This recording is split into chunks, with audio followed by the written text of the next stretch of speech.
All right, we're live. Hopefully, third week, episode 3. Did Keith figure out how to go live? Comment, say anything.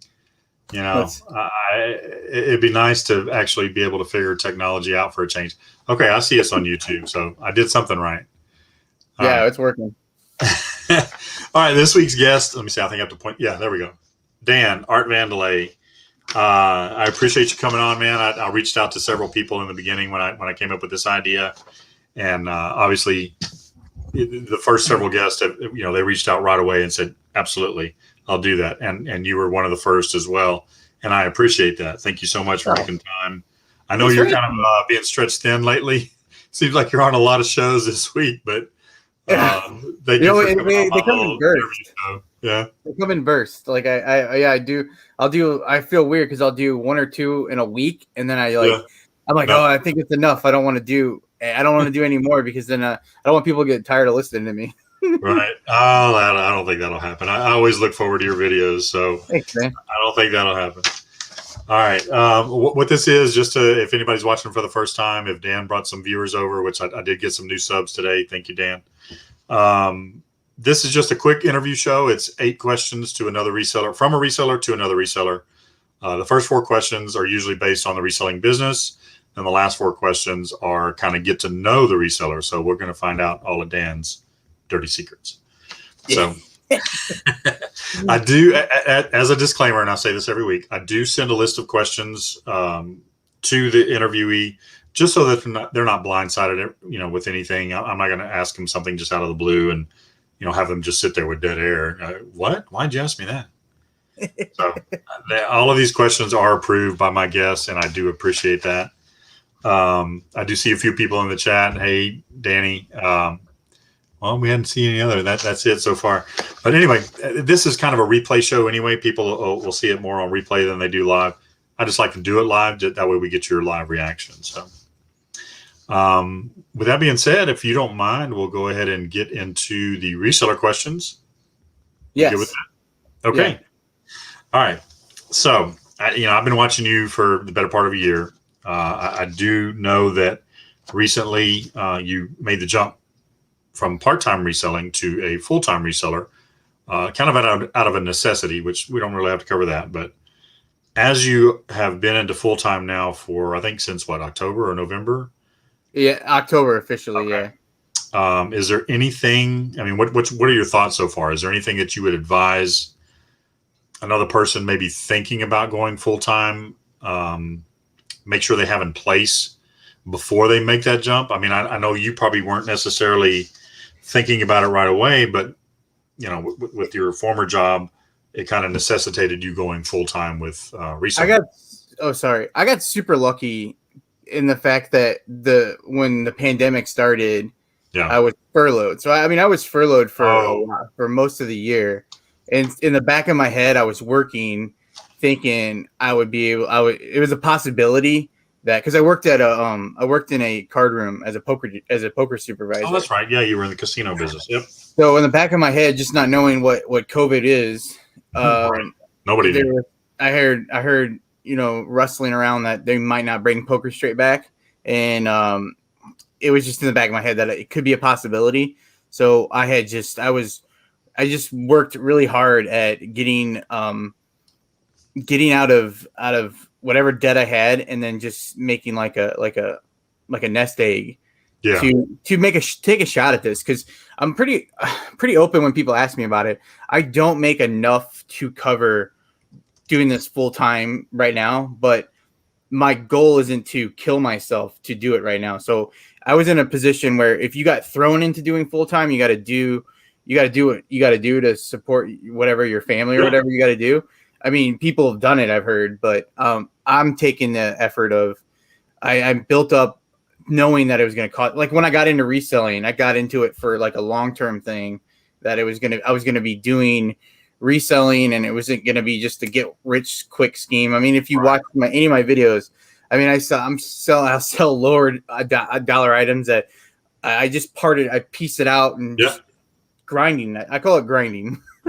Yeah, no, it's like a learn as you go type thing, especially if you're watching other resellers and everything like that. So And that'll kind of lead into the next question. You have I believe it's a weekly show, correct? Yeah. With Joe and Mike. Joe, the Philly flipper. Mike is at the January house. The Philly picker. Philly picker. Sorry. That's okay. There is a I Philly always flipper. get pickers and flippers mixed up, but yeah. No, I mean, I watch both of their stuff, and they're great. With that show that you guys do every week, and I know you've probably learned a lot from them, and they learn a lot from you. And the show is fun because you guys kind of go off the rails occasionally. Occasionally. Do you feel that it's helped your reselling business at all, or is it just kind of a good distraction to kind of get away and visit with your friends for a little bit? It started off as a distraction to just hang out with my buddies. That was how it started. Was just listing. Joe. Well, yeah, it was supposed to be listing, but it was Joe and I wanted to do a live together, and we neither one of us are comfortable enough to do lives like on our own. Yeah. And we became friends with Mike, and then we decided we needed Mike to come with us, and we just wanted to do like a weekly hangout, and we thought it'd be fun to just do it live. And I like it. It helps because I mean they're way better resellers than I am. So I love learn, if I have a question, they're always, I mean, I talk to them all day and I ask them whatever questions I want, and just the interaction with, there's so many people that drop in the chat that know what they're talking about, and it just helps all around. Just get good ideas, and I mean, just kind of blows off some steam. Well, one thing I've learned, and again, the show's not about me; it's about you. But just to correlate with that, I started watching some of the bigger YouTubers and whatnot, and was going to be the next eBay and Amazon millionaire. But there is, once you figure that out, that you're not going to be that person, that these guys are out there just to kind of guide you along, and you just kind of get in where you fit in. And right. I've always said that it's reselling is get in where you fit in. Do what you know, buy what you know, watch other people, learn from them, and expand your business. Yeah. So I mean, with you guys doing that, a three-headed monster there, that's great because all three of you do something a little different. So you're able to learn from each other, and you as being a newer full timer, obviously it has to have helped you. Oh yeah. That's great. A ton. I mean, it's helped a ton. Yeah. All right. So moving along with the reselling questions, I kind of asked this, I believe, in my last two guests. What is an item that you've purchased in your reselling business to help you along that was just a game changer? Made everything so much easier. It's like a light bulb in your head. Why didn't I do this earlier? Do you have that item? Yeah, I have tons of stuff. Yeah. When you're starting reselling, I mean, there's a lot of people. Some people, I feel like a lot of resellers will be cheaper on things, but you got to invest in stuff. But the one thing was my Dymo printer, thermal printer, whatever it is. Yeah. Like the people I was watching. When I started, they had the Dymo, so that's what I found. I found a Dymo, and I just remember I didn't know how to set it up. I'm looking at it right now. I didn't know how to set it up, and I was watching Lonnie from Shed Flips, right. And he bought a new Mac, and I have a Mac. And when I tried to set mine up, it wouldn't set up with a Mac. And then Lonnie bought a new Mac, and then set it up, and it set it up, and it helped me set mine up. And I did it the weekend where it was like my first big weekend where I had 20 sales. Oh, and I was just like, oh my God, if I didn't have that Dymo, and it just makes everything 10 times easier. But there's anything, storage bins and stuff you have to invest. You have to put some money into yourself. Right. You're going to go crazy. No. And I've done the same thing. Just recently bought it's like a Rollo knockoff, Netum. Oh, okay. I think, Prison to Profit, Dante. I think he bought the same one. Oh, okay. And I watched his review on it and everything. And I even reached out to him and said, hey, this was like 3 or 4 weeks later. I said, how do you like it so far? Is it working? He's like, it's great. It spits it out. And I've probably spit out 500 labels so far with it. It's worked just perfectly. It's fine. How much did it cost? Mine was $40 on eBay. Somebody was selling it for $65, new in the box. The box was open, new open box. He was selling it for $65 or best offer. I offered him $40. He took it. Oh, wow. I had it here 3 days later. That's awesome. Yeah, I paid my Dymo 4XL it's used. I I paid 120, I think 100 or 120. I can't remember. That's I still don't not know. bad for the dyno. Yeah. The 4XL or Yeah, the 4XL. Yeah, I love it. That's not bad. All right, so yeah, thermal printers. That is usually a good answer from anybody, from any reseller. If you watch some of the newbies or even some of the people that have been around for a while, they swear by the thermal printer. So Yeah, I mean, as long as you're gonna, I wouldn't. If you're just starting out and you don't know if you're gonna like it, once you're in it and you know you're gonna be in it. I mean, I've resold for. Sure. I don't think it's a question, but I've been reselling on and off for a while before. So it was right when I got back into it. It was like, oh, okay, yeah, I'm gonna do it, and I found a deal and I bought it. Yeah, the printing on regular paper with an inkjet or even the sticker, the 8x5 stickers. I did that for a while, and that does get old. But thermal printer is a game changer. So if you're getting any kind of volume whatsoever, I'm saying like what would you say, maybe 15 to 20 a week in sales, that thermal printer is going to pay for itself eventually. Yeah, in the short term, not in the long term. So all right, so you were saying that some people helped you out and everything, and that's our final reseller question. And before we get to know Dan, the fourth question already. It's 4 and 4 now. Who helped you out? And you kind of mentioned this earlier, but who helped you out when you were first starting out? You don't have to name the seller or the channel or anything, but was there just a light bulb moment with that? Like, hey, I can do this. Who helped you out? There's a ton of people, but when I was first starting off, like I was trying to get back into. I resold before, and I was on YouTube trying to understand. I just was like, everything's like you go search on YouTube. So years ago, I was reselling. And I was looking up on YouTube. I was watching like Nick Hill and Entrepreneur Girl and different people. And when I came back, I didn't want all this stuff around me. So I was like, I'm going to do Amazon. I looked into Amazon and I came across, when I was searching Amazon, I ended up coming across Cincinnati Picker. And then, so then that led me down to Shed Flips and then to like Harry Tornado, a lot of Josh, those guys. Yeah.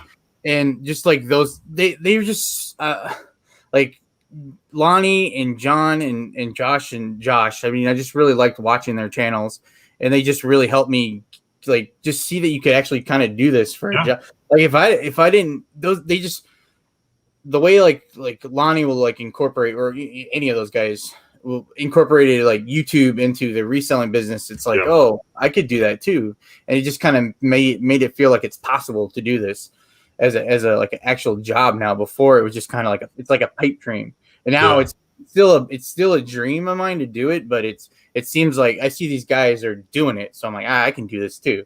So that really just helped me. It gave me some motivation to keep on hustling.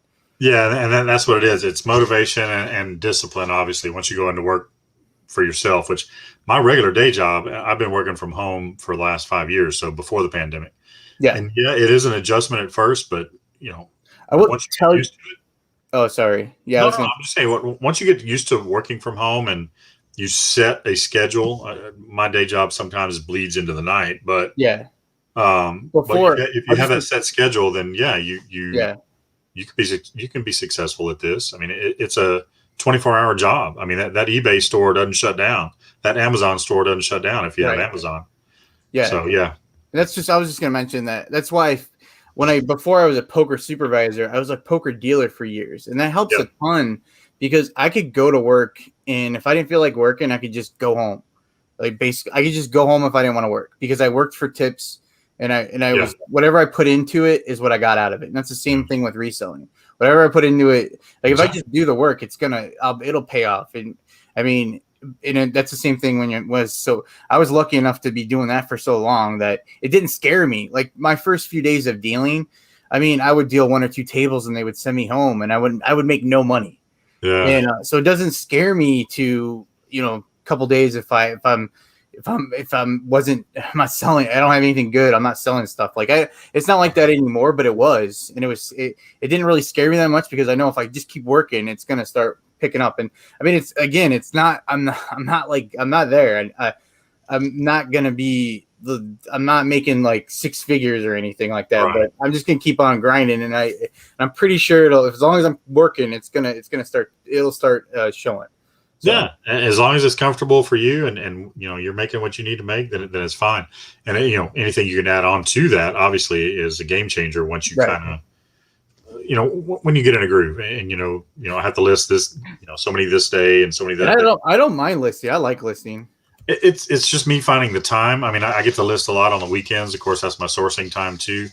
But and then I think even as a part timer or a full timer, I think anybody would say the majority of your sales is usually on a weekend because your buyers are home. So most of the time. Yeah, Saturday night, Sunday night, that little chime starts going off, or the cha-ching. I changed my cha-ching to something else just because I didn't want it going off at a garage sale and stuff.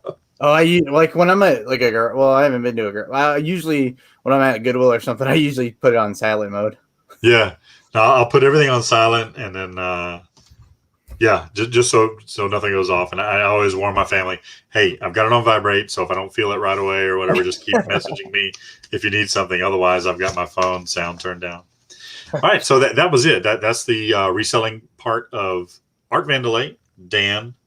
That is his experience so far with reselling. He has been really fun to watch on that. You do have some pretty good knowledge as far as video games, and I can see where anytime you go out and source, you kind of learn something every time you go out and source, and that's great. I think we all do. Yeah.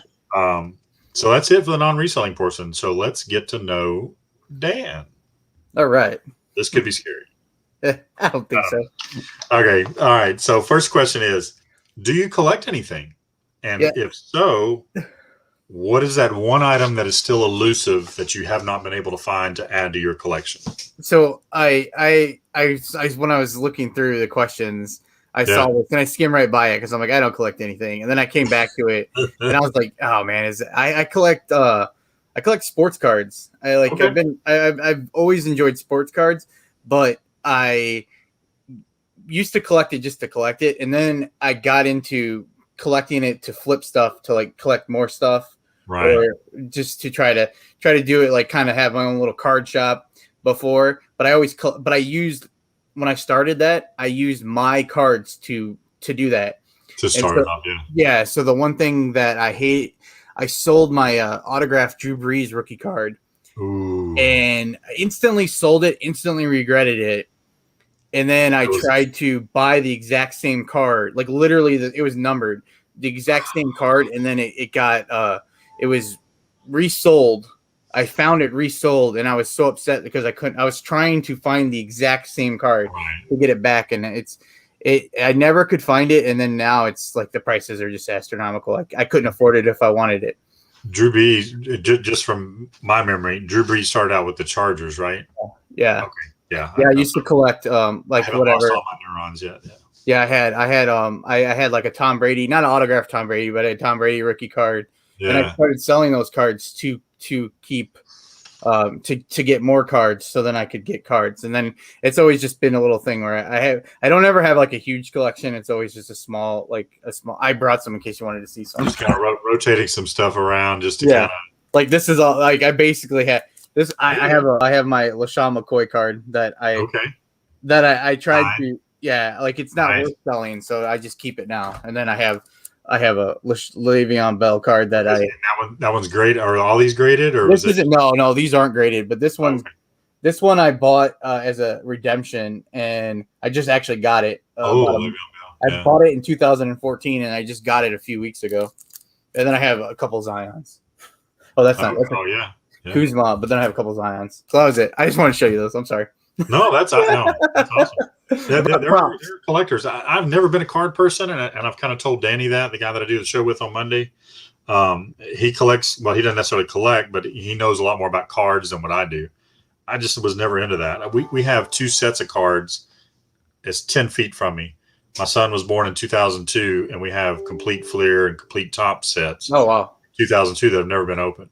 Oh. So I don't know what's in there. I mean, I could probably figure it out at some point. Yeah, they probably have a checklist. They'll tell you. Yeah, that's his anyway. I mean, he can do it. He can do whatever he wants with it whenever he figures out he wants to do something with it.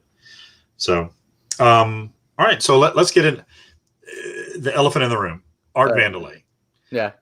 somebody your age, you said, well, I'm not going to give your age, but you told me I'm earlier. 40. It doesn't bother me. Okay. And I'm in my mid 50s. You know, I grew up as a child of the 80s and 90s in my early 20s, watching Seinfeld, as I think a lot of people have. And now, you know, obviously you can catch Seinfeld on replay. You can catch The Office on replay or, you know, streaming services. Art Vandelay is kind of that little golden nugget in the Seinfeld series. We all know George Costanza. Those of us that know it, George Costanza, that was his go-to name whenever he was confronted with, you know, hey, what do you do for a living? Well, I'm an architect. What's your name? Art Vandelay, Art Vandelay Industry. So what are some of the other names you considered? Or were you always just kind of set on, hey, I'm going to be Art Vandelay? No, I literally, Chuck made a reference to that I wasn't scared about stuff. I'm scared of just about everything. And I had toyed around with, I mean, I've wanted to do, I mean, I've tried to do, I wanted to do YouTube before, and I just was always scared of being judged on, you know, because it's not, I mean, obviously, if you watch my early, I'm not saying my new videos are good, but my early videos are really bad, very stiff, very, very scared. And I was just always nervous. And but so long story, my Art Vandelay was just my handle. And I was in the chats and stuff, and everyone knew me as Art Vandelay. So when I started my channel, I didn't know what to do because I wanted to change it. But I'm like, if I change it, how am I ever going to get? How's anyone ever going to know who I am? If now they like Art Vandelay's gone and it's just whatever. And I had toyed around with because of the niche we're in of like picker, like 219 because my area code's 219. So I used to have it used to be Art Vandelay 219 just because that was my name, that was my handle, and I dropped that at least. But I was going to be 219 flips, or I've had tons of names, but I didn't really want flips or picker because in case I ever, I don't know, because I'm not my channel's not about like, I'm not trying to teach anyone anything. Right. Like I just trying to show you what I'm doing. And whatever, if it takes, I mean, and it's good to niche down, I guess, to grow, I think. Yeah. But if I ever didn't want to do reselling, I'm not capped on reselling, but I have other channel names I've come up with, and I've made designs, and I was going to change it one time. And then I'm like, I'm changing it. And then like I want to like a pick, and I was on Cincinnati Pickers channel for a game show night. And I'm like, I can't change my name now. I was just on Cincinnati Pickers channel. Or is there something else good would happen to me? I'm like, well, I can't change it now. I've literally almost changed my name, I don't know, 5 or 6 times to just, I'm like, I don't know I was never going to tell anyone my real name. I was always just going to be Art. It doesn't bother me because there's like, how many Dans are in here right now? I know Danny was in here. Anyone else? Yeah. It's weird, but unless it's somebody from the outside, you know, most of the reseller community, newbies to veterans, I think they all kind of know who we are. Yeah. What we do, you know, regardless of how many subs you have. Somebody's heard your name somewhere if you've been in a chat or whatnot.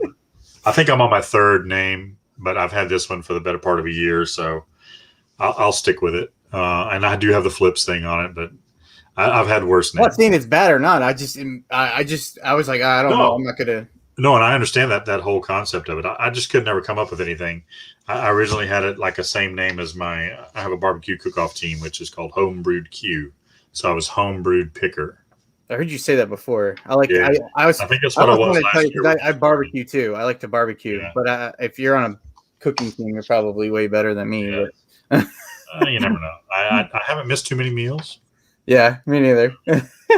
All right, so let's get into the 3rd one. I think I had one of these in one of my earlier interviews. What is your favorite genre of music or favorite song to sing along to, top of your lungs, if you're in the car jamming or at home and it pops on your Pandora or Spotify or whatever, that you just stop everything, sing along with it? My favorite music to listen to is country music. I love country music. I used to be, when I was in my late teens, early 20s, I was huge into like mainstream punk band, like Blink 182 and stuff. And I still love that stuff. Like I still, like when I was in my teen years, I was a huge Bare Naked Ladies fan. Like you put on the songs from my 90s, like when I was in school, I love that song. but I love country music now. And when I was in my 20s, I was talking to a buddy, and I was listening to we were listening to like a new Blink 182 album, and I'm like, dude, I can't imagine being 40 years old listening to Blink 182. Like, what the heck? It doesn't make any sense. But if you break those songs down, they sound just like country music. And I was on it. It has nothing to do with this, but I was on a trip. I live in Indiana, and I was going to spring break in Florida with my buddies, and when we were traveling through like Tennessee and stuff, and we were out in all we could find was a country music station. Right. And I found this one song that I loved, and the entire time for a whole week I was trying to find the song again so I could know who made the song, because this is like before I didn't have Google to find that kind of stuff or whatever. They're like a phone thing. And I came home and I just watched CMT to try to figure out what the song was, and I just fell in love with country music. So I've loved it ever since. What was the song? What was the song? I think it's Mark Chestnut now. Okay. It's something about he's got. That's the other thing. I love singing the music, but I never know any of the words to a song. They're always wrong. Make it up as you go along. That's country music, man. But that was. Yeah, I think I think Mark Chestnut. I can't remember this. Something about like I can't remember the song now. I don't remember the song anymore, but I'm pretty sure it was Mark Chestnut. Yeah, I should have thought of that. I didn't think of that. I'm sorry. What is it? Looked it up. Oh no, that's cool. Yeah, I think Mark Chestnut. I think he's actually from somewhere down here where I'm at. I think he's from Beaumont, Texas. I want to say, but I'm not positive. And I saw Jen earlier. She said, "I love some Dwight Yoakam." I'm not the hugest country fan, but I do like the older country, kind of like that, like George Strait. I was going to say I love George Strait. George Strait. Dwight Yoakam, he's kind of quirky, or was considered quirky. But I like it because it's like swing music. It's like, guitars and like George Jones. Like, I like the old stuff, but I like the new stuff. I like the newer stuff too, which is kind of. I don't care for the newer stuff so much. My wife likes it. My brother likes it. My son and I, we kind of jokingly call it Flurgenberg music because that's all you hear. It just sounds the same thing. It's like Flurgenberg and Schmergenbergen, Durgen, Lurgen. It's just new country. It's pop country. Yeah, that's what. Yeah, but like, to each their own. Who? I said to each their own. Oh yeah, I like Luke Combs, but I like the old guy. Like I went to a country. I went to the county fair and saw Brooks Dunn, and it was absolutely I love like Brooks Dunn. They're not really they kind of pump like pop country, but they had some old country roots. Yeah, Brooks and Dunn. Yeah, any of the old two-stepping music. I mean, like with the newer country, I can't see, and not that I dance, I don't, unless there's a little beer left in the keg. But a lot of the newer stuff you can't really two-step to. Like. If you ever been to a country bar or whatever, people two-stepping or swing dancing or whatever, it with the new country, it just doesn't seem like it's possible. It's more of like a pop country. So I can't, because you don't have that bass beat, that either the 3-bar bass beat or the 4-bar bass beat where you can kind of dance to it. But that's me getting off on a tangent. Sorry. You never do that, do you? All the time. Hey, give me a second. I was trying to I'm the worst at following the chat too, so I was trying to. Yeah, and I kind of put a disclaimer out there that this show is more of an interview show. We can't always jump into chat, but occasionally I'll see something. So, okay, we got one more, and this is kind of the foodie kind of question. I've kind of asked foodie questions the last couple of interviews. Not necessarily if it's your favorite food or whatnot, but if you eat pizza, and I know you're in Indiana, correct? Yeah, Indiana. So you're kind of in the middle of the country. Not really an Indiana style of pizza. Do you like deep dish Chicago style, thick regular hand toss style, or like the New York huge thin crust pizzas? I don't get it much, but I like thin crust the best, New York style. But we don't have it. The pizza in Indiana, it's kind of weird. It's not cut in triangles. It's kind of cut up weird. Like they're all like little slices. Like south side of Chicago, where they cut them in squares. Yeah, they're they're kind of like rectangles, and there's like corner weird pieces. I call them the test pieces. When I open up the pizza, like the corners where they cut, it's the circle, but there's like, it just has like it's not counted as a slice. It's tiny, and I call it the test slice. When I take it out, I eat that. Yeah, even if you eat the whole pizza, those little pieces don't count because those don't count. I eat the 4 of those. And then, but yeah, I like the thin crust the best. I'm not a big deep dish pizza guy. I don't really like it. Yeah, that's they even tried it down here where I'm at. They brought a Geno's East down here, and it lasted all of maybe 8 months. When I go People to just Geno's weren't East, keen on I get waiting. the thin crust. When I go to Geno's East, I don't get that. People down here weren't keen on waiting 45 minutes to an hour for a pizza. Yep, I don't. That was basically lasagna. When I go out, my younger brother likes the thick, the deep dish, and when he wants to go out for pizza, I get irritated because I don't want to sit there for that long, and I don't like all that stuff. Yeah. All right. Well, if you've been keeping track, that was 8 questions, but for this particular interview, I'm going to break my rule. I'm going to ask a 9th question, and this man has to answer this because I know you've inspired so many other people to do this. What gave you the idea, or who gave you the idea to put bloopers at the end of your video? That is, I mean, I'm getting chill. It's awesome. I love that. I'm self-deprecating. I like to make fun of myself. And when I saw you doing it, I was like, light bulb in my head. Hell yeah, I'm going to add that to the end of my videos. I'm stupid. I can do that. They're not really bloopers. They're just like my rambles. Yeah, but I mean, occasionally you mess up. But I understand that too. You're just kind of stream of thought, just going off. When I started my channel, it was all about all my videos aren't. I edit. I'm not. Disclaimer: I'm not like saying I'm a great editor, but I edit out all the. We're all learning. I try to get rid of all the junk in it, I guess. Yeah. And I try to just keep it streamlined. Like 8 to 10 minutes, and just kind of what I'm doing. And then I decided at the end of I was cutting out all these like rambles I was doing all the time. I'm like, no one's ever going to see these. So I'm like, I'm going to put them at the end because it's funny. Like when I watch a movie and they put those bloopers in at the end. I like them. They think they're funny. And I was like, I'm going to put these at the end just to kind of show some of my personality. And just to have hopefully people watch all the way to the end. It was honestly my strategy is just get people to watch all the way to the end and then just kind of have them show some of my personality that you don't get to see.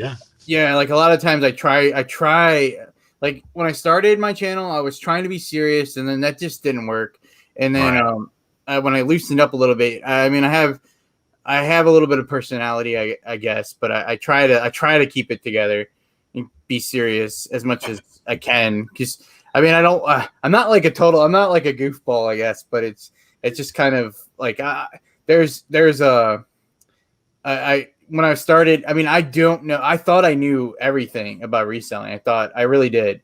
And then I realized I didn't. So my aspect is I'm not teaching people anything. I just want to have some fun.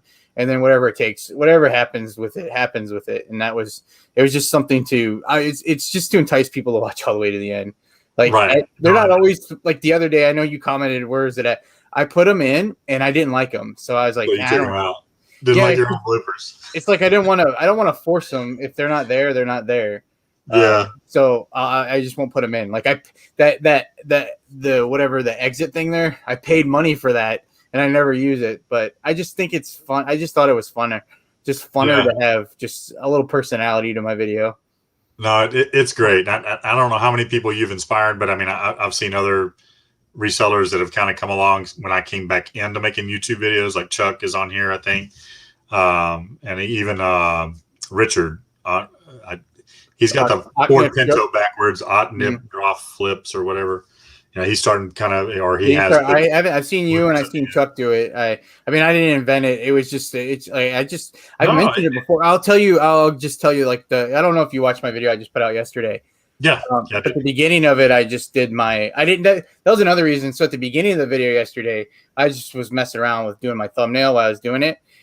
I'll be honest with you, I did it just to, if you don't do a thumbnail or something, just to show you, like some people don't do a thumbnail and they just take a screenshot or something. Yeah, just and if someone, I don't know, in the back of your head, they might just, if they're watching it, they like, because I learned from watching other people to actually like make a picture, like to do a picture of to do a thumbnail. So that my thought on that was, I'm just going to do this so people might actually, they might like, I should do a picture for a thumbnail. Not that I'm saying I'm telling you to do it. I'm just saying like someone might not have thought of it and they might see it and think, I should just do it. But that was one of the other reasons I didn't I didn't want to put bleep because had nothing to do with the video. I was just kind of like messing around. So I was like, I thought it was funny, so I put it in. A lot of times I think it's funny, so I put it. You're a little over a year now of making videos, right? So I mean, it's just kind of evolutionary. About a year and a half. Yeah, and so it's just been a process. But yeah, and it's been fun to kind of come back and reconnect with a lot of the people that I used to watch, but you were one because we started around the same time. But just to see how you've evolved and everything, and you still are keeping true to yourself, where you're like, oh, I make mistakes. I'm going to make fun of myself. I'm going to put them at the end of the video. I will be the first one to. I don't ever try to I like to boast myself up about anything I'm doing. Like I don't because it would be weird. I would never want to like, oh, Dan's doing it, so I can do it. I'll just, I make up stuff and someone like quit their job or something because I did something. I'm like, oh, wouldn't want to do that. So I mean but all right. Well, thank you so much for sharing that insight with everything as far as your reselling business and with your personal life and your ability to make fun of yourself and add bloopers at the end of your videos.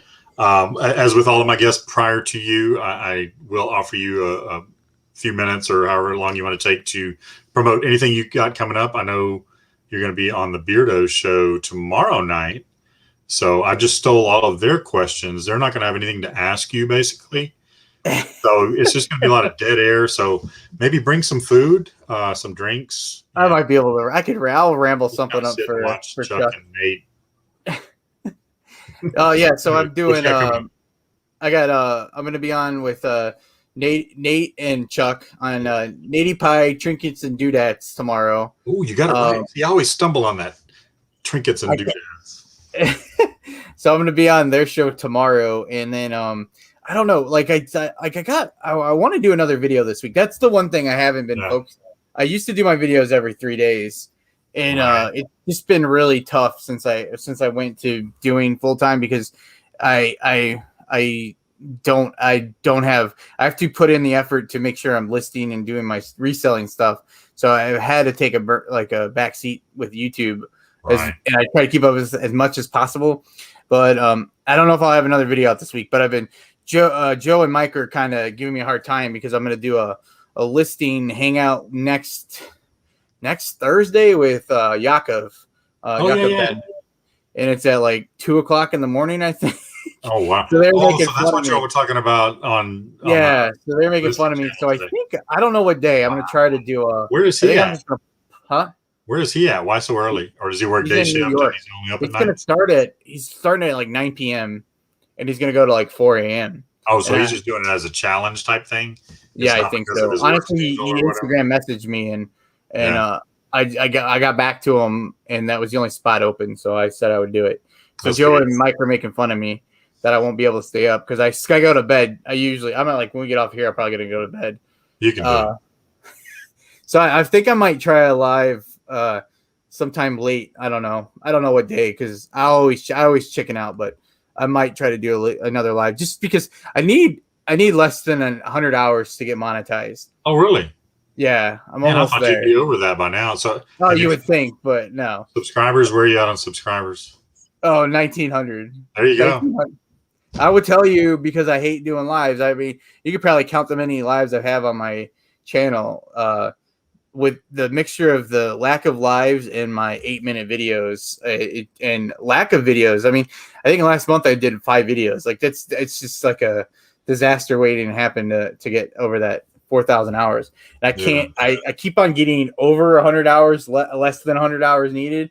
And then it'll back up and then it goes. So I need just under today. It's like 98 hours I need now. Wow. So close before summer. You'll be there. Yeah, Jeff says go live. You can do it. Yeah, like I was on Jeff's channel like I don't know, maybe a month ago, I think. Yeah, just do a marathon.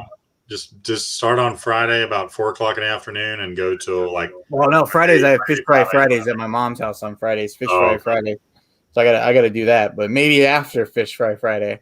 Just do a Dan or Art Vandelay hours telethon. I need my hours. Just start out on whatever day you pick. I don't ever want to do that. I just don't want to do that either. Like I just want, I mean, I don't know. It's just weird. Yeah. You want to get them organically. I mean, you want to make it work But it's the last 100 though, right? It's people are watching you because they want to watch. People are subscribed to you because they want to subscribe to you. So yeah. Well, I got that, and I do my live with Joe and Mike every Wednesday. Every Wednesday, and that is usually what, noon, or just does it depend on the channel? Well, no, we always do it on Joe's channel now. It's always on Philly Picker's channel. Okay. It became kind of hard to. It was we were having fun, and then it was becoming like, oh, whose channel is it on next week? And it was, so we just decided to stick it on one channel. Okay. So we gave Joe the. So Joe gets all the hours. Joe takes care of it for us. Well, that's cool.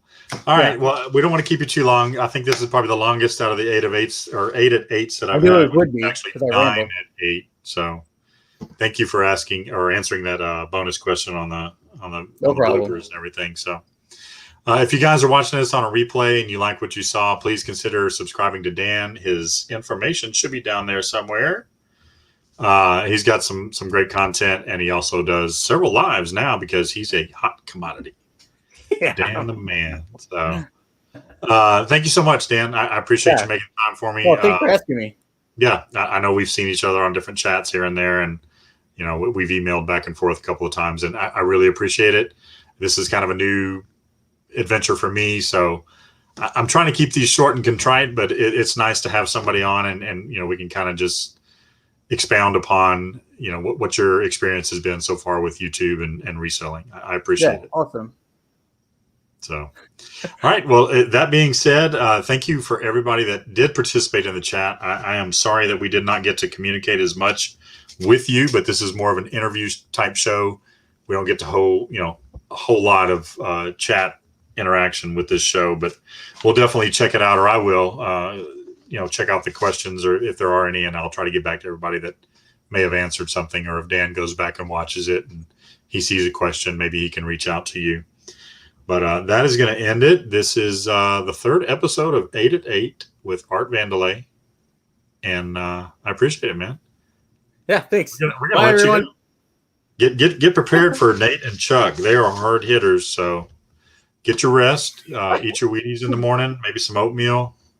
Have a good breakfast. They're going to grill you, I'm sure. All right. I can't wait. All right. That's it, man. Good night, everybody. Thank you for joining. And bye, everyone. Thank you. Matter of fact, real quick, let me promote my show. Yeah. Chuck.